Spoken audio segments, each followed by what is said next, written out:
Hello বন্ধুরা, শকুন্তলা ব্লগে অনেক অনেক অভিনন্দন। আশা করি তোমরা সবাই ভালো আছো। আজ আমি 5 মিনিটে ঝিঙে পোস্ত বানিয়ে দেখাচ্ছি। দেখো, কড়াই গরম হয়ে গেছিলো, তেল দিয়ে দিলাম 2 দশানের মতো, একটুখানি 5 ফোড়ন আর একটা শুকনো লঙ্কা দিয়েছিলাম। এখন আমি আলুগুলো দিয়ে দিয়েছি আর আলুগুলো হালকা কষিয়ে নিচ্ছি। কষানো আমার হয়ে গেছে, এরপর আমি লবণ দিয়ে দিচ্ছি। এই দেখো, আন্দাজ মতো একেবারেই আমি লবণ দিয়ে দিলাম, বারবার আর দেবো না।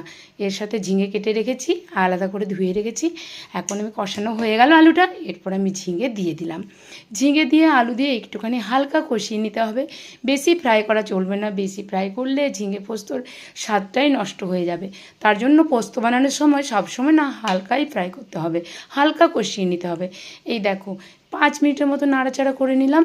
এরপর আমি এতে আন্দাজ মতো না জল দিয়ে দেবো, কেন কি আলুগুলো শক্ত শক্ত থাকে, তার জন্য ভালো করে না সেদ্ধ হলে ভালো লাগে না খেতে।